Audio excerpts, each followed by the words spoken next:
Chaque fois qu'il glissait cette bague à son doigt, le monde se pliait à ses désirs. Tout ce qu'il demandait devenait réalité, contrats signés sans négociation, portes ouvertes sans effort, regards admiratifs d'hommes puissants incapables de lui dire non. Mais derrière chaque faveur, derrière chaque victoire, une ombre se cachait. Car cette bague n'était pas un simple bijou, elle portait en elle une promesse, et surtout, une dette. Un prix terrible qu'un jour, David devrait payer. Pour le monde entier, David était l'image parfaite du rêve africain. L'enfant prodige qui avait défié la pauvreté pour bâtir un empire. On l'invitait sur les plateaux télé, on écrivait son nom en couverture des magazines, on le citait dans les conférences comme un modèle. Il roulait dans des voitures que d'autres ne voyaient qu'en rêve, il voyageait dans des pays que ses camarades d'enfance n'oseraient jamais imaginer. Les présidents lui serraient la main, les ministres le consultaient, et les foules l'acclamaient comme un symbole de réussite. Aux yeux du monde, David était béni. Mais derrière les sourires, derrière les applaudissements, derrière le faste et les honneurs, un secret rongeait son âme. Car David savait que rien de tout cela ne venait réellement de son travail, ni de son intelligence, encore moins de sa foi. Tout ce qu'il possédait, il le devait à cette bague dorée, lourde, brillante, et glaciale comme une chaîne invisible autour de son doigt. Chaque soir, lorsqu'il retirait son costume luxueux et se retrouvait seul dans l'obscurité de sa chambre, il fixait ce cercle d'or avec une peur qu'il n'osait confier à personne. Pas à ses amis, pas à sa femme, pas même à son pasteur. Car il savait que le pouvoir qu'elle lui offrait n'était pas gratuit. Il savait qu'un jour, elle réclamerait son dû. Et ce jour approchait, implacable, comme une ombre derrière la lumière. Pour comprendre comment David en était arrivé là, pour comprendre le prix de cette gloire et l'origine de cette malédiction, il faut remonter bien avant les voitures, les villas et les applaudissements. Il faut revenir à ses 18 ans, le jour où il enterra son père dans un cercueil bon marché, et où sa vie bascula à jamais. La pluie tombait dru ce matin-là, frappant la terre rouge comme pour enfoncer encore plus profondément la douleur. David, à peine 18 ans, se tenait devant un cercueil bon marché, payé grâce aux contributions du quartier. Autour de lui, les murmures fusaient, que va-t-il devenir? Ses yeux restaient secs, mais son cœur hurlait. Son père, unique pilier de la famille, venait d'être arraché à la vie dans un accident brutal. Et dans ce silence froid, David comprit une vérité terrible, désormais, il n'avait plus le droit de pleurer. Il devait porter un fardeau trop grand pour son âge. Alors que la terre recouvrait lentement le cercueil, son regard se tourna vers sa mère. Amaigrie, tremblante, étouffée par une toux persistante, elle semblait s'éteindre à son tour. Ce jour-là, devant la tombe fraîche, David jura intérieurement de prendre soin d'elle coûte que coûte. Mais une question glaçait son esprit, avec quoi? La pauvreté les avait toujours piégés, mais désormais, sans son père, elle devenait une prison sans clé. Les hommes autour d'eux évitaient son regard, comme si son destin était déjà condamné. Une phrase résonna en lui: les pauvres meurent deux fois, d'abord dans la chair, puis dans l'oubli. Le soir même, assis dans la petite maison délabrée, David fixait les cahiers de mathématiques qu'il aimait tant. Ses rêves d'ingénierie semblaient soudain dérisoires. Ses camarades de lycée parlaient d'université, de diplôme, d'avenir. Lui n'avait plus ce luxe. Sa mère toussait dans la chambre voisine, réclamant des médicaments qu'il ne pouvait pas payer. Son cœur se serra. Une honte sourde naissait en lui, honte de ne pas pouvoir protéger, honte de sa pauvreté, honte d'être coincé. Pourtant, dans le fond de ses entrailles, une étincelle refusait de mourir: je ne finirai pas comme ça. Je trouverai un chemin. Dès le lendemain, il prit une décision qui brisa son innocence. Il rangea ses cahiers, ferma ses livres et abandonna l'idée des études supérieures. Désormais, il devait entrer dans la dure école de la survie. Ses mains encore jeunes allaient devoir porter des briques, pousser des brouettes, laver des vitres, peu importait. Chaque pièce gagnée serait pour nourrir sa mère et acheter ses médicaments. L'enfant studieux devint en une nuit un homme contraint de lutter contre la faim et la maladie. Et dans son regard brûlait une promesse silencieuse: il ne laisserait jamais sa mère mourir faute d'argent. Pourtant, ce choix marqua le début d'une série d'humiliations qui allaient forger son caractère. Sur les chantiers, on l'appela « le petit », on rit de ses mains tremblantes et de sa jeunesse brisée trop tôt. Mais David serrait les dents. Chaque pierre soulevée, chaque seau porté devenait pour lui une prière muette adressée au ciel. Pourtant, il se demandait chaque soir, « Seigneur, m'entends-tu » La douleur de son deuil ne s'effaçait pas, elle se mélangeait à l'odeur du ciment et à la sueur de ses journées. Et déjà, une voix intérieure murmurait, « Ce n'est que le début ». Chaque matin, le soleil se levait sur un David déjà épuisé. Ses mains couvertes d'ampoules portaient des briques plus lourdes que ses rêves, et ses vêtements imbibés de sueur collaient à sa peau comme une seconde prison. On le voyait partout, un jour sur un chantier, le lendemain sur une vitre qui l'astiquait, puis au marché, poussant des brouettes trop grandes pour lui. Partout où l'on voulait bien l'exploiter, David acceptait. Mais malgré ses efforts, ses poches restaient vides, et chaque quinte de tout de sa mère dans la nuit lui rappelait cruellement qu'il n'en faisait jamais assez.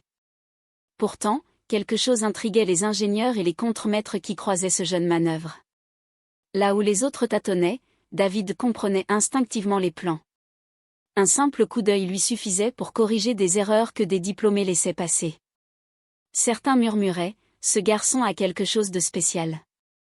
Mais la phrase suivante détruisait toujours tout, « Dommage qu'il n'ait pas de diplôme ». Ces mots résonnaient comme une condamnation. Il voyait son intelligence réduite à néant, comme un bijou jeté dans la boue, éclatant mais inutile. Et chaque compliment devenait une gifle, un rappel de ce qu'il n'aurait jamais. Ses amis de lycée, eux, continuaient leurs études.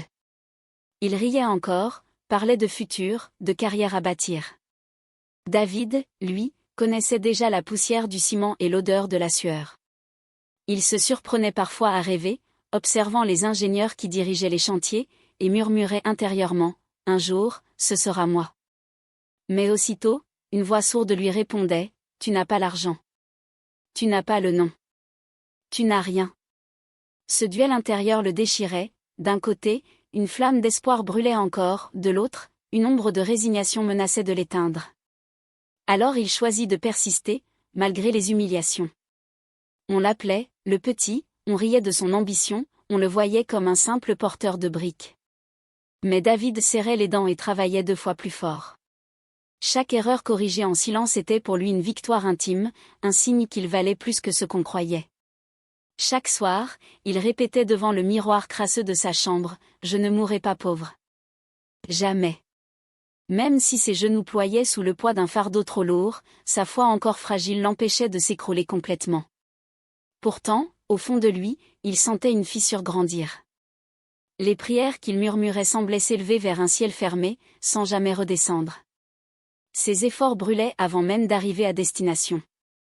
Aux yeux du quartier, il était un exemple de courage. Mais lui se voyait comme un prisonnier d'un destin cruel. Et chaque soir, la même question revenait, implacable, « À quoi bon être brillant si je suis condamné à rester dans la poussière ?» Ce doute, comme une ombre silencieuse, s'installait peu à peu en lui, préparant le terrain pour les choix plus sombres qui viendraient. À 20 ans, David n'était plus seulement « le petit » qu'on envoyait chercher des seaux d'eau. Sur les chantiers, il était devenu une énigme. Ses gestes étaient rapides, précis, et son regard saisissait d'un seul coup d'œil ce que d'autres mettaient des heures à comprendre. Il voyait les erreurs dans les plans, anticipait les problèmes avant même qu'ils n'apparaissent. À plusieurs reprises, il sauva des journées entières de travail grâce à son intelligence naturelle. Les ouvriers l'observaient en silence, parfois admiratifs, parfois jaloux. Mais malgré tout, David restait à la même place, celle du manœuvre. Un après-midi brûlant, un ingénieur expérimenté rassembla les ouvriers. Une erreur dans les mesures avait failli coûter cher. Mais David, en silence, avait déjà corrigé le problème. L'ingénieur, impressionné, déclara devant tous, « Si tu avais ton diplôme, tu serais déjà chef de projet. » Toute l'équipe applaudit. Les visages souriaient, mais pour David, ce fut une gifle. Derrière ce compliment se cachait une condamnation, peu importait son talent, sans le papier magique, il ne franchirait jamais les frontières invisibles que la société avait dressées. Ses rêves semblaient suspendus à une clé qu'il n'avait pas. Ce soir-là, David rentra le cœur lourd. Ses camarades riaient encore des mots de l'ingénieur, mais lui, il serrait les poings. La colère bouillonnait dans ses veines. Comment pouvait-il voir des hommes médiocres, bardés de diplômes, occuper des postes qu'il aurait su honorer 1000 fois mieux? Comment accepter que la pauvreté l'ait privé de ce simple papier? L'injustice se transformait en obsession. Dans son miroir, il ne voyait plus seulement un jeune travailleur, mais un génie enchaîné. Chaque fois qu'il croisait un étudiant vêtu d'un uniforme universitaire, son regard se voilait de rage et de tristesse. David se jura de ne plus jamais se contenter d'être un simple porteur de briques. La nuit, quand les autres dormaient, il reprenait mentalement les gestes appris le jour. Il dessinait sur de vieux papiers ramassés dans les poubelles, reproduisait des plans, refaisait des calculs avec des stylos presque vides. Son esprit refusait d'abandonner, même si son corps était brisé par la fatigue. Mais malgré ses efforts, chaque porte restait fermée. Ses demandes de bourse étaient rejetées, ses dossiers refusés. Il avançait, mais devant lui, les murs de l'injustice sociale se dressaient toujours plus haut, infranchissables. Chaque humiliation, chaque refus, chaque compliment brisé nourrissait en lui une colère froide. David n'était plus seulement un jeune homme pauvre. Il devenait le symbole d'une injustice qui rongeait son âme. Ses prières, autrefois pleines d'espérance, se transformaient en murmures mécaniques. Et dans son silence, une fissure se creusait. Entre la lumière de sa foi et l'ombre de son désespoir, il commençait à chanceler. Pourtant, il refusait encore de céder totalement. Il répétait en secret, « Un jour, ce sera moi. » Mais déjà, une autre voix murmurait dans ses ténèbres, « Tu n'auras rien, à moins de tout risquer. » Chaque soir, après avoir traîné son corps brisé des chantiers à sa petite maison, David tombait à genoux. Ses lèvres murmuraient des prières ardentes, ses larmes tombaient sur le sol poussiéreux. Il priait pour sa mère malade, pour un avenir, pour une porte ouverte. Il priait comme un enfant crie vers son père. Mais le ciel semblait fermé. Rien ne descendait. Chaque matin, il se réveillait plus pauvre, plus épuisé, plus désespéré. Et une question commençait à le ronger, Dieu m'entend-il vraiment ? Cette pensée, qu'il n'aurait jamais osé formuler avant, s'insinuait doucement dans son esprit. Le silence du ciel devint une douleur plus lourde que les briques qu'il portait. À 20 ans, David voyait ses camarades d'école progresser. Certains entraient à l'université, d'autres trouvaient des stages prometteurs. Pendant ce temps, lui restait coincé dans la boue des chantiers. Un jour, en déposant un dossier de demande de bourse, il le vit rejeté d'un simple geste. Sans explication, sans regard. Comme si sa vie ne valait rien. Sur le chemin du retour, la honte l'écrasa. Il pria encore plus fort, mais plus il criait vers le ciel, plus le silence se faisait assourdissant. Le doute s'installa comme une fissure invisible. Au début, il priait avec ferveur malgré les refus. Mais peu à peu, ses prières devinrent mécaniques, comme des mots jetés dans le vide. Ses lèvres répétaient les versets appris depuis l'enfance, mais son cœur n'y croyait plus. Il se demandait, pourquoi moi ? Pourquoi nous ? Chaque refus, chaque humiliation devenait une preuve que Dieu l'avait peut-être abandonné. Et dans ces nuits blanches, une colère sourde montait en lui. Une voix intérieure murmurait de plus en plus fort, « Tu es seul. Tu n'as que toi. » Alors, David décida de s'auto-former. Si personne ne lui ouvrait les portes, il les briserait lui-même. La nuit, après ses journées épuisantes, il redessinait les plans vus dans la journée, refaisait les calculs, reproduisait les gestes des ingénieurs. Ses cahiers usés se remplissaient de croquis et de formules. Mais malgré son acharnement, le monde restait sourd. Les patrons refusaient toujours de le prendre au sérieux. Les ingénieurs reconnaissaient son intelligence, mais leur sourire finissait toujours par « Dommage que tu n'aies pas de diplôme ». Ses efforts semblaient dérisoires face aux murs invisibles qui l'enfermaient. La fissure dans son âme s'élargissait. Entre une foi fragile qui n'apportait aucune réponse et une réalité impitoyable qui le rejetait sans cesse, David se sentait piégé. Ses prières devinrent de simples murmures, ses rêves de plus en plus lointains. Chaque refus était comme une pierre posée sur sa poitrine. Mais au fond de lui, une graine sombre commençait à germer, si Dieu ne veut pas m'ouvrir la porte, quelqu'un d'autre le fera peut-être. Cette pensée, faible et inquiétante, annonçait déjà le début d'une descente que ni ses mains, ni ses prières ne pourraient arrêter. Le soleil frappait fort ce jour-là, écrasant le chantier sous une chaleur suffocante. Les ouvriers peinaient, la poussière s'élevait en nuages opaques. Puis soudain, un fracas métallique brisa la monotonie. Le sol trembla, des cris fusèrent, une structure entière s'effondra dans un grondement assourdissant. En quelques secondes, l'homme que tout le monde respectait et craignait, le patron richissime surnommé « le roi du béton », se retrouva prisonnier des débris. Sa voix, étouffée par le bruit, résonna un instant avant de s'éteindre. Quand la poussière se dissipa, il n'était plus l'homme invincible que l'on redoutait, mais un corps inerte. Les ouvriers se précipitèrent, paniqués, criant, pleurant, certains fuyant même la scène. David, lui, resta figé, paralysé par l'horreur. Son regard, malgré lui, fut attiré par une lueur étrange. Là, au milieu des gravats, la main du défunt dépassait encore, portant une bague massive en or. Elle brillait malgré la poussière, comme si rien ne pouvait ternir son éclat. Un cercle parfait, serti de gravures presque invisibles. Ce bijou semblait défier la mort elle-même. Autour, personne ne regardait. Tous avaient les yeux rivés sur le chaos. Mais David, lui, ne voyait plus que cette bague, étincelante, obsédante. Son cœur battait comme un tambour de guerre. « Et non, je ne peux pas, et si on me voit, pensa-t-il. Mais une autre voix, plus forte, répliqua, « Tu as une mère malade, des factures impayées, des nuits de prière sans réponse. Cet or peut la sauver. » Ses mains tremblaient, une sueur glaciale coulait le long de sa nuque. David n'avait jamais volé de sa vie. Mais en cet instant, il ne voyait plus un cadavre. Il voyait les boîtes de médicaments trop chères, la toux de sa mère dans la nuit, ses propres larmes étouffées. Dans un geste rapide, presque animal, David se pencha. Ses doigts tremblants arrachèrent la bague du doigt froid du défunt. Il la glissa aussitôt dans sa poche, son souffle coupé. Personne ne remarqua rien. Les cris et le chaos couvraient son geste interdit. Ses jambes faillirent céder sous lui, mais il resta debout, le visage couvert de poussière. Il se répétait en boucle, « C'est pour maman. Rien que pour maman. » Mais au fond de lui, une voix chuchotait, « Tu viens de toucher au pouvoir d'un roi. » Et il savait que rien ne serait plus pareil.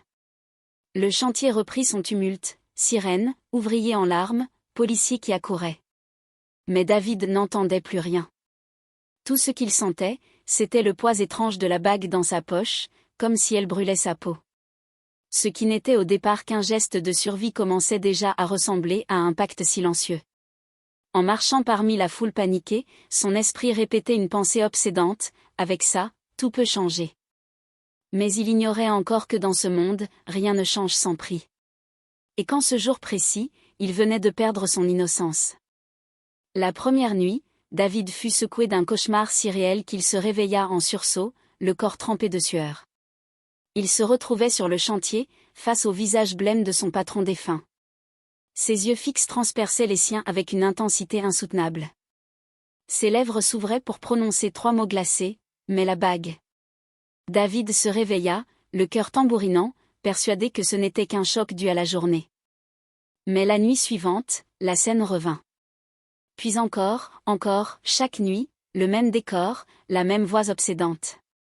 Le sommeil devint une prison. Au bout d'une semaine, David n'en pouvait plus. Ses yeux creusés trahissaient ses nuits sans repos. Le jour, il reprenait ses petits boulots, se présentant même dans des entreprises, déposant son dossier avec l'humilité d'un mendiant. Partout, le silence, les refus. Rien ne changeait. Mais la nuit, le mort revenait, implacable. Toujours la même phrase, répétée comme une malédiction, mais la bague. David commença à craindre la nuit, à redouter chaque coucher de soleil. Même éveillé, il sentait l'appel du bijou caché sous son lit. La frontière entre rêve et réalité se brouillait dangereusement. Il tenta de résister. Il pria, cria même vers le ciel, « Seigneur, délivre-moi !» Mais le silence restait lourd, écrasant. Chaque toux de sa mère dans la chambre voisine résonnait comme une accusation, « Tu pourrais la sauver, mais tu refuses. » Sa foi fragile tremblait. Entre peur de la damnation et désir de changer leur vie, son cœur était écartelé. Parfois, il posait la bague sur la table, fixant son éclat doré. Une sueur glaciale coulait sur sa nuque. Est-ce un signe de Dieu, ou une folie? Le doute grandissait, et avec lui, la tentation. Un soir, épuisé par la répétition de ses cauchemars, David céda. Ses mains tremblaient lorsqu'il sortit la petite boîte de sous son lit. La bague brillait d'un éclat presque irréel sous la lueur de la lampe. Lentement, il la fit glisser à son doigt. Une chaleur étrange parcourut son bras, comme une décharge douce mais insistante. Le silence de la pièce sembla s'épaissir.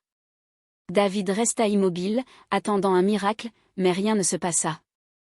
Pourtant, au fond de lui, il le savait, quelque chose venait de basculer. En un geste, il avait franchi une ligne invisible. Le lendemain matin, David sortit de chez lui, fatigué, affamé, les poches vides. Mais cette fois, son doigt portait l'anneau doré. Lorsqu'il franchit la porte d'une entreprise qu'il avait ignorée quelques jours plus tôt, il s'attendait à un nouveau rejet. À sa surprise, le directeur l'accueillit avec un sourire radieux, comme s'il l'attendait depuis toujours. Pas un mot sur son absence de diplôme. Pas une question. Seulement une poignée de mains chaleureuses et une offre immédiate. David sentit son souffle se couper. Était-ce le hasard, ou la bague ? Une certitude glaciale s'enracinait déjà en lui, sa vie venait de changer. À 24 ans, la vie de David avait pris un tournant que lui-même n'osait croire. Quelques jours après avoir enfilé la bague, il entra dans une entreprise où son dossier avait été jeté sans ménagement par le passé. Cette fois, le directeur l'accueillit avec chaleur, lui offrit un poste sans même ouvrir ses papiers. En moins d'un mois, il passa d'un simple manœuvre méprisé à un employé respecté. Et chaque jour, quelque chose d'étrange se produisait, les patrons l'écoutaient avec docilité, ses supérieurs semblaient fascinés, et personne ne trouvait jamais rien à redire à ses idées. Les promotions tombèrent comme une pluie soudaine. Là où d'autres attendaient des années pour une augmentation, David voyait son salaire grimper chaque trimestre. Les portes s'ouvraient les unes après les autres, comme si une force invisible avait décidé de le propulser vers le sommet. En quelques mois, il gagna assez pour engager les meilleurs médecins et offrir à sa mère les traitements qu'il n'avait jamais pu payer. Son état s'améliora, et pour la première fois depuis longtemps, elle sourit en lui disant « Mon fils, tu es une bénédiction ». Ces mots réchauffaient son cœur mais l'inquiétaient aussi. David se persuadait qu'il vivait enfin la réponse à ses prières. Le dimanche, il se tenait à l'église, les mains levées, remerciant Dieu pour ses miracles soudains. Mais au fond de lui, une ombre grandissait. Chaque fois qu'il priait, il sentait une présence sourde, comme une oreille invisible qui l'écoutait, et qui n'était pas celle du ciel. Une nuit, alors qu'il priait dans sa chambre, une voix glaciale résonna dans son esprit, « Arrête de remercier ton Dieu. Ce n'est pas lui qui t'a élevé, c'est moi. » Son sang se glaça. Ce n'était plus une coïncidence. Terrifié, il bondit de son lit et cria presque, « Tais-toi. Au nom de Jésus, tais-toi. » Mais le silence qui suivit avait le goût amer d'une moquerie invisible. Dès lors, il continua de prier, mais ses prières changèrent de nature. Elles n'étaient plus des chants d'espérance, mais des cris déguisés de peur. Pourtant, malgré cette voix troublante, David ne put s'empêcher de poursuivre son ascension. Plus il montait, plus sa mère retrouvait la santé, plus ses poches se remplissaient. Sa raison tremblait, mais ses yeux voyaient une réalité impossible à nier, la bague fonctionnait. David se retrouva ainsi au bord d'un gouffre invisible. D'un côté, la joie immense de voir sa mère sourire, d'avoir enfin de quoi manger, de quoi vivre. De l'autre, la certitude effrayante que cette prospérité n'était pas venue d'en haut, mais d'une source plus sombre. Chaque soir, lorsqu'il retirait ses beaux vêtements et restait seul devant son miroir, il fixait son doigt orné du cercle doré. Et une question le déchirait, est-ce ma foi, ou ce métal ? La confusion grandissait. Et au loin, une voix ricanait déjà, prête à réclamer ce qui lui revenait. À 25 ans, David n'était plus l'orphelin qu'on méprisait autrefois sur les chantiers. Il roulait désormais dans des voitures que les jeunes du quartier ne voyaient qu'en rêve, vivait dans une villa étincelante de marbre et de verre, voyageait en Europe, en Asie, en Amérique. Les journaux affichaient son visage en couverture, les plateaux télé le présentaient comme « l'enfant prodige des affaires africaines ». Là où il passait, les foules s'inclinaient, les ministres cherchaient son approbation, les hommes d'affaires ses conseils. Aux yeux du monde, il était un roi. Mais dans le silence de ces nuits, il n'était qu'un prisonnier. Son mariage avec une femme issue d'une lignée prestigieuse fit la une des médias. La cérémonie, somptueuse, fut saluée comme l'union parfaite entre le succès et la tradition. Quelques mois plus tard, sa femme donna naissance à une petite fille. Le jour où il la prit dans ses bras pour la première fois, David sentit une émotion que ni l'or ni la gloire ne lui avaient jamais offerte. Des larmes coulèrent sur son visage. « Mon trésor, tu ne manqueras jamais de rien », murmura-t-il. Mais en lui, une voix glaciale ricana, « Tout ce qu'elle a, c'est grâce à moi. » Chaque réussite, chaque sourire de sa femme, chaque rire de sa fille devenait pour David une source d'angoisse cachée. Il savait que leur confort reposait sur un secret qu'il n'avait jamais osé avouer. Le monde le voyait comme un modèle d'homme parfait, un mari aimant, un père protecteur, un entrepreneur visionnaire. Mais seul dans son bureau, face à son reflet, il se demandait, est-ce encore moi, ou seulement la bague? La culpabilité rongeait ses nuits. À l'église, il levait les mains et priait, mais au fond de lui, il sentait qu'il vivait une double vie. Alors, il choisit le silence. Ni sa femme, ni ses amis, ni même son pasteur ne connaissaient l'existence de la bague. Il fit tout pour cacher son angoisse derrière un masque parfait. Il multiplia les dons aux pauvres, finança des écoles, offrit des sommes immenses à son église. Le monde l'applaudissait, le glorifiait comme un homme généreux, béni de Dieu. Mais chaque fois qu'il déposait ses enveloppes sur l'autel, la voix ricanait dans son esprit, « Donne, donne, mais sache que ce n'est pas lui qui te comble, c'est moi. » Ses prières devinrent des cris étouffés de peur. Ainsi s'installait le paradoxe cruel. Aux yeux du monde, David avait tout, la fortune, la gloire, l'amour, la famille. Mais dans le secret, il savait que chaque sourire, chaque contrat, chaque applaudissement n'était qu'un cadeau empoisonné. Plus la bague l'élevait, plus son âme sombrait. Le vide intérieur devenait insupportable. Et déjà, il pressentait qu'un jour, ce bijou silencieux lui réclamerait ce qu'il avait de plus cher. Il ignorait encore quand, mais il savait que ce moment viendrait. Et lorsque la voix reviendrait avec ses conditions, il n'aurait peut-être plus la force de résister. La nuit était lourde, silencieuse. David priait à genoux dans son salon, les mains levées, suppliant Dieu de l'éclairer. Mais soudain, l'air changea. Le temps sembla s'arrêter, la lumière des lampes se figea, et un silence oppressant recouvrit la pièce. Son souffle s'accéléra. Puis, la voix résonna, glaciale, implacable, plus forte que jamais, assez de jeu. Tu as pris, tu as profité, maintenant voici les règles. David sentit son sang se glacer. La bague, sur son doigt, brillait d'un éclat inquiétant, presque vivant. Ce n'était plus un bijou, mais une bouche invisible qui parlait à travers lui. La voix se fit tranchante, chirurgicale, si tu veux continuer à régner, tu devras sacrifier des innocents. Chaque vie offerte sera convertie en fortune, en contrat, en gloire. Plus le lien avec toi est fort, plus grande sera la réalisation. David trembla, les mains crispées. La voix poursuivit, plus grave, si tu veux verrouiller ton empire à jamais, alors donne-moi ce que tu as de plus précieux, ta mère, ta femme, ta fille. Leur sang sera la clé de ta gloire éternelle. Les mots tombèrent comme des pierres, lourds, définitifs, impossibles à oublier. David s'effondra sur le sol, ses mains couvrant son visage. Les larmes jaillissaient, brûlantes. Non, pas elle, cria-t-il intérieurement. Son cœur battait si fort qu'il croyait mourir. Tout son corps tremblait sous l'horreur. Jamais il n'avait ressenti une telle peur. Le monde qu'il avait bâti brillait autour de lui, mais soudain il avait l'odeur du sang. Sa gorge se serrait, son souffle se coupait. Dans ce silence brisé par la voix, une pensée atroce s'imposa, il ne pouvait pas échapper à ce choix. Quel que soit son refus, la bague réclamait un prix. La voix ajouta d'un ton définitif, ou bien, tu refuses tout. Et immédiatement, ton empire s'effondrera.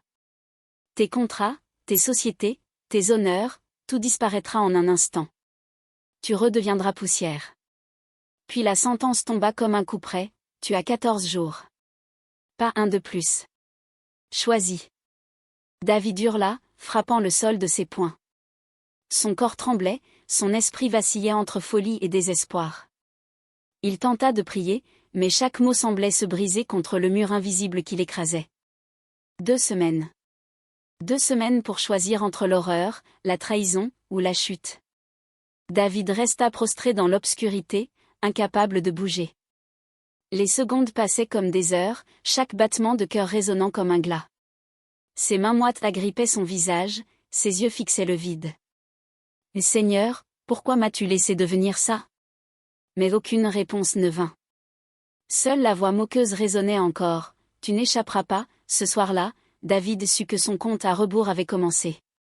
14 jours. Chaque regard vers sa mère, sa femme, sa fille serait désormais un supplice. Et chaque seconde l'approcherait d'un choix qui détruirait sa vie, ou son âme. Dès le lendemain de cette révélation, David se mura dans sa villa. Rideau tiré, téléphone éteint, porte verrouillée. Le monde extérieur pouvait continuer de l'acclamer, il n'en voulait plus. Ses jours se transformèrent en une succession de prières écorchées, de jeûnes interminables, de cris étouffés contre les murs. Ses genoux saignaient sur le carrelage froid, sa gorge s'asséchait à force d'implorer un ciel qui semblait fermé. La voix, elle, ne se taisait jamais. Chaque nuit, elle revenait, moqueuse, implacable, « Tu as 14 jours. Choisis. » Et chaque seconde qui passait le rapprochait de la folie. La nuit du 7e jour, son corps finit par céder. Épuisé, il sombra dans un sommeil lourd, mais ce repos fut brisé par une vision terrifiante. Il se retrouva sur le chantier de ses 23 ans. La poussière, les cris, les poutres qui s'effondraient, tout revivait sous ses yeux. Mais cette fois, son ancien patron n'était pas écrasé. Il se tenait debout, le visage blême, les yeux vides. Sa voix résonna comme un tonnerre, « Moi aussi, j'ai refusé. Et ils m'ont écrasé. » David recula, glacé, comprenant que la mort de son patron n'avait jamais été un accident. Les images s'accélérèrent, le corps mutilé, le doigt arraché, la bague brillant au milieu des débris. L'homme leva sa main mutilée et ajouta, « Cette bague ne donne jamais sans reprendre. Elle n'élève que pour mieux engloutir. » David hurla dans son rêve, ses entrailles nouées par la terreur. « Alors je suis condamné ?» Le défunt secoua lentement la tête, « Tu n'es pas le premier. Tu ne seras pas le dernier. Tant que tu la portes, ton sort est déjà scellé. » Les mots résonnaient comme une sentence. David sentit ses os vibrer sous leur poids. Il se réveilla en sursaut, trempé de sueur, le souffle coupé. Son doigt lui brûlait, la bague serrée comme une chaîne autour de son âme. Désormais, il savait. Ce bijou n'était pas une bénédiction, mais un piège ancien, un cycle de malédiction qui se répétait de génération en génération. Le patron avant lui avait été dévoré. Lui était le suivant. Il se leva en titubant, cogna sa tête contre le mur, pleura comme un enfant. Ses pensées se brouillaient, « Je ne peux pas céder, mais si je refuse, je mourrai comme lui. » Le piège se refermait. Les jours suivants devinrent un enfer. Chaque prière se transformait en cri désespéré, chaque silence en torture. Sa maison, autrefois symbole de réussite, résonnait désormais comme une prison. Ses yeux rougis fixaient le vide, ses lèvres murmuraient des réponses à une présence invisible. Il parlait seul, riait parfois d'un rire nerveux, puis tombait en sanglots. Le temps passait, implacable. Chaque matin, une seule pensée l'écrasait, « Il ne me reste plus que... » Et il comptait les jours. Le 14e approchait comme une exécution annoncée. Et David comprenait enfin, personne ne s'échappait de la bague sans payer le prix. À 31 ans, les journaux qui hier encensaient David se mirent à publier des titres assassins. Les chiffres de ses entreprises s'écroulaient comme des châteaux de cartes, les actionnaires se retiraient, les banques fermaient ses comptes. Les médias parlaient d'un « effondrement mystérieux », certains évoquaient même une malédiction. Les caméras, qui autrefois capturaient ses victoires, s'acharnaient désormais sur ses larmes. À la une, son visage n'était plus celui d'un modèle, mais celui d'un homme à abattre. Et derrière ce désastre financier, une voix sourde murmurait encore, « Tu vois ? Sans moi, tu n'es rien. » Sa femme, issue d'une famille influente, demanda le divorce.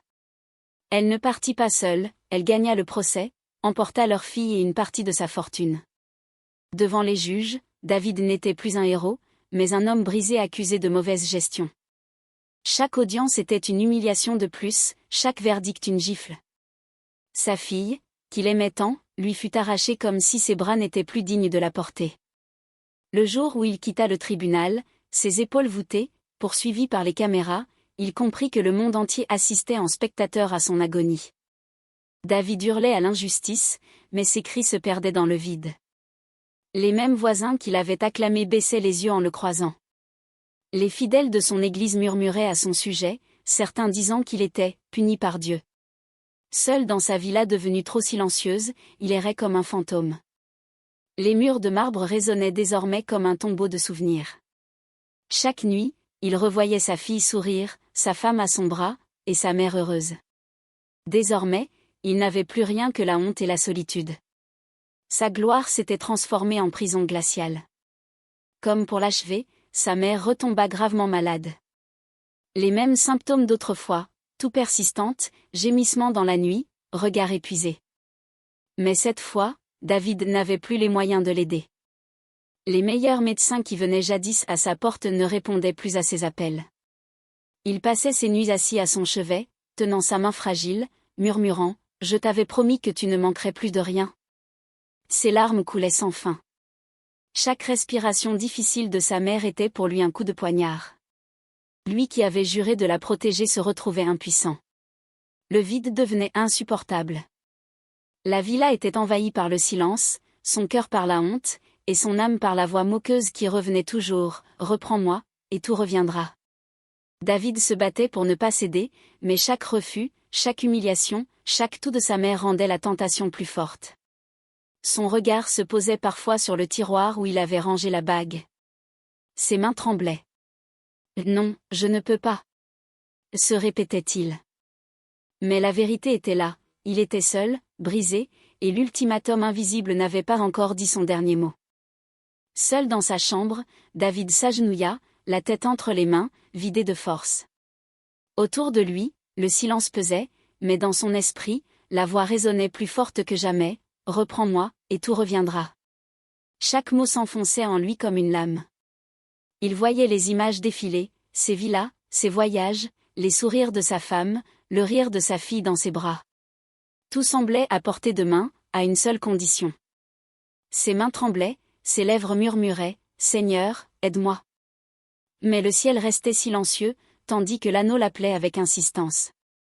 Ses pas le guidèrent malgré lui vers le tiroir où il avait enfermé la bague. Ses doigts frôlèrent le bois, et il sentit son cœur battre comme un tambour. La voix se fit douce, presque caressante. « Pourquoi souffrir ? Pourquoi laisser ta mère mourir ? Tu n'as qu'à me reprendre. » Le métal doré brillait encore comme au premier jour, hypnotisant. Une sueur glaciale coula sur son front. Pendant un instant, il imagina céder, remettre l'anneau, retrouver ses richesses, redevenir le roi qu'il avait été. Mais aussitôt, il vit aussi le prix, le sang, le sacrifice. David se jeta au sol, frappant le carrelage de ses poings jusqu'au sang. « Non. Non » cria-t-il, ses larmes inondant son visage. La voix riait, moqueuse, « Sans moi, tu n'es rien. Tu n'es qu'un pauvre rat. » Son esprit vacillait entre folie et foi. Il revoyait son père, sa jeunesse brisée, ses prières restées sans réponse. Mais il revoyait aussi sa mère guérie un temps, le sourire innocent de sa fille, la lumière fragile de la foi qu'il avait presque perdue. Une pensée naquit au milieu de son chaos, « Je préfère tout perdre, plutôt que mon âme. » Alors, dans un élan désespéré, David se leva d'un bond. Ses mains tremblaient quand il ouvrit le tiroir et saisit la bague.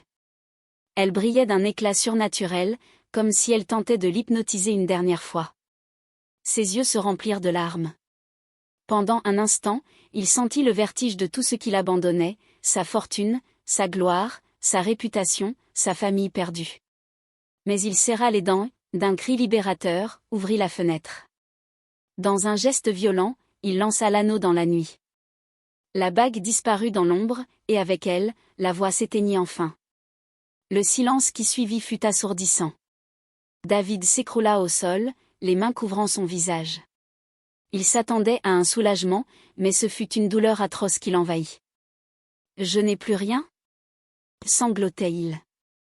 Pourtant, au fond de cette douleur, une flamme fragile brillait encore. Pour la première fois depuis des années, il avait choisi Dieu, non pour obtenir, mais pour être libre.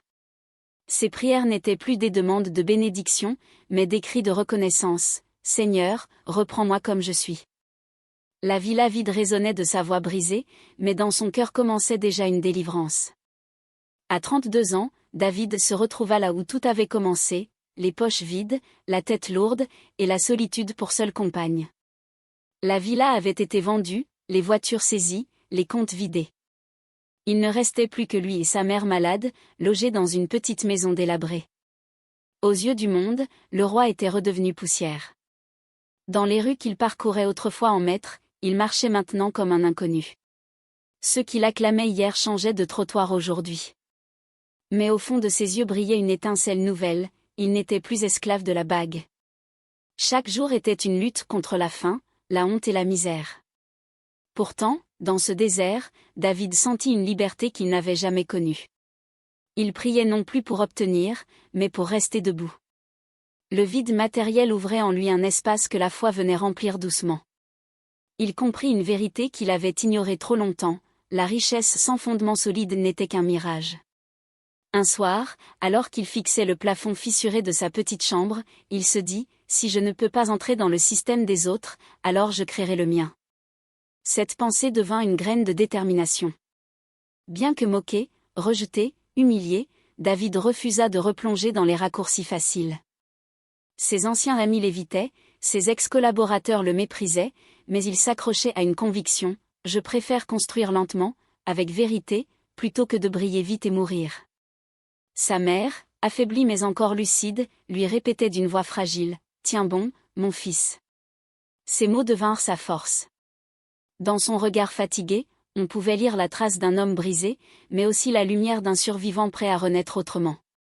David commença avec presque rien. Quelques économies cachées, des outils empruntés, et surtout les connaissances qu'il avait accumulées à force d'observer les ingénieurs. Il rassembla autour de lui des jeunes du quartier, orphelins, rejetés, oubliés comme lui. Ensemble, ils commencèrent de petits travaux, modestes mais honnêtes. Chaque pierre posée, chaque contrat gagné représentait une victoire authentique. Pas de miracle, pas de voie invisible, seulement le travail, la sueur et la foi. Les débuts furent marqués par la pauvreté et la solitude, mais aussi par une force intérieure qu'il n'avait jamais connue. Il avançait, pierre après pierre. Les refus, les moqueries et les obstacles restaient nombreux. Mais cette fois, ils n'étaient plus des chaînes, ils étaient des épreuves qui forgeaient sa persévérance. David comprit que le désert n'était pas une fin, mais un passage. Au cœur de ce vide, il sentait une paix fragile mais réelle. Il murmurait chaque soir, « Je ne veux plus de raccourcis. Je veux la vérité. » Et peu à peu, ses mains marquées par les cicatrices de l'échec bâtissaient une fondation nouvelle. Une vie sans bague, sans illusion, mais avec une liberté intérieure que rien ni personne ne pouvait lui arracher. 10 années passèrent. 10 années de sueur, de nuits blanches, de contrats arrachés par la persévérance et non par la magie. À 42 ans, David entra dans ses bureaux flambant neufs. Rien à voir avec les villas dorées d'autrefois. Cette fois, chaque mur, chaque meuble, chaque centime avait été gagné à la sueur de son front. Les regards qui se posaient sur lui n'étaient plus fascinés par une ascension mystérieuse, mais pleins de respect pour un homme qui avait reconstruit sa vie pierre par pierre. David n'était plus un roi illusoire, il était un survivant devenu bâtisseur. Son entreprise, née d'un petit atelier avec quelques jeunes du quartier, était devenue une société solide, respectée. Ses employés l'appelaient « le patron au cœur juste ». Chaque mois, les bénéfices grimpaient régulièrement, non par des miracles soudains, mais par le sérieux, la discipline et la confiance. Ses clients savaient qu'ils pouvaient compter sur lui. Les journaux parlaient encore de son nom, mais cette fois non pas pour ses villas ou ses voitures de luxe, mais pour son modèle de résilience. On le citait dans les conférences comme l'homme qui avait tout perdu, mais qui avait osé se relever. David, désormais, souriait différemment. Il ne cherchait plus à impressionner, mais à témoigner. Quand il parlait, sa voix tremblait parfois, mais ses mots portaient. J'ai connu la richesse facile et la misère qui suit. Mais j'ai découvert la vérité, ce qui vient vite vous détruit. Les jeunes buvaient ses paroles, choqués, inspirés. Il ne leur vendait pas des rêves, il leur offrait un avertissement. Pour lui, La réussite n'était plus un trône, mais un chemin. Et au fond de lui, il le savait, Dieu ne lui avait pas donné la gloire des puissants, mais la liberté des vrais. David multiplia les conférences, les interventions dans les écoles, les églises, parfois même sur les plateaux télé qu'il avait jadis fréquentés. Mais cette fois, il n'était pas là comme une célébrité, mais comme un survivant revenu de l'abîme. Il partageait son expérience sans phare, avertissant contre les raccourcis et les séductions trompeuses. Son but n'était plus de bâtir un empire éblouissant, mais de transmettre une leçon: le désert n'est pas une malédiction. C'est une forge. Sa réussite n'était plus mesurée en millions, mais en vie transformée par son témoignage. Et c'était pour lui une victoire éternelle. Le soir, seul dans son bureau, David regardait la ville à travers la vitre. Ses comptes bancaires affichaient désormais des chiffres stables, qu'il n'avait jamais espéré atteindre sans pacte. Ses employés travaillaient avec loyauté, ses projets prospéraient. Pourtant, il restait humble, conscient que tout pouvait s'écrouler à nouveau. Mais cette fois, rien ni personne ne pouvait lui arracher sa liberté intérieure. Dans le silence, il murmurait avec un sourire mélancolique: seule la vérité libère. C'était plus qu'un slogan, c'était son testament vivant. Et dans ses yeux brillait la fierté sobre d'un homme qui avait survécu à l'illusion. À 45 ans, David n'était plus le jeune homme brisé par la misère ni le prodige englouti par la bague. Il était devenu un témoin. Partout où il allait, les foules se rassemblaient pour l'écouter. Dans les églises, les écoles, les conférences, il prenait la parole avec une simplicité désarmante. Pas de discours grandiloquents, pas de promesses creuses, seulement la vérité nue. Son histoire, marquée par la gloire et la chute, par la tentation et la délivrance, captivait. Ses premiers mots suffisaient toujours à imposer le silence: ce qui vient vite est une prison dorée.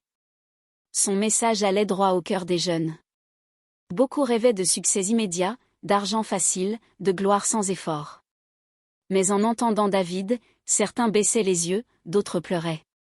Il leur expliquait que les raccourcis mènent toujours à des chaînes invisibles. Et le monde vous fera croire que la vitesse est la preuve de la bénédiction. Mais moi, je vous dis, la vérité se construit lentement, pierre après pierre. Il ne cherchait pas à convaincre par la peur, mais par son vécu. Et sa voix portait l'autorité d'un survivant revenu vivant d'un gouffre dont d'autres ne sortaient jamais. David se voyait en eux, ces jeunes aux regards brillants, partagés entre espoir et impatience. Chaque fois qu'il parlait, son cœur se serrait. Il revoyait le garçon de 18 ans qu'il avait été, debout devant le cercueil de son père, rêvant de changer le monde sans savoir quel prix il paierait. Alors il leur parlait avec compassion, leur tendant des mots comme on tend une corde à quelqu'un qui se noie. Il répétait souvent: ne vendez jamais votre âme pour briller. Ce qui dure est toujours plus fort que ce qui éblouit. Et les regards s'illuminaient. Peu à peu, David devint un mentor. Des jeunes venaient frapper à sa porte pour demander conseil. Certains voulaient se lancer dans les affaires, d'autres simplement trouver la force de continuer leurs études. Il les accueillait avec patience, partageait son expérience, leur offrait non pas de l'argent, mais des clés de persévérance. Son bureau, autrefois symbole de richesse, était devenu un lieu d'écoute et de formation. Il savait qu'il ne pouvait pas sauver tout le monde, mais il se donnait pour mission d'en sauver au moins quelques-uns du piège des illusions.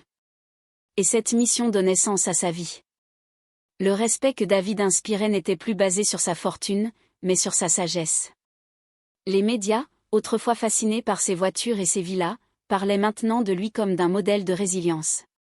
Mais David restait prudent. Dans le silence de ses nuits, il savait que la bague circulait encore, piégeant d'autres hommes comme elle l'avait piégé. Il priait pour que son témoignage devienne une barrière contre ce cycle maudit. « Seigneur, fais de mon histoire une alerte pour les générations », murmurait-il. Mais au fond de lui, il savait que le combat n'était pas seulement derrière lui. À 50 ans, David regardait la vie avec un recul apaisé.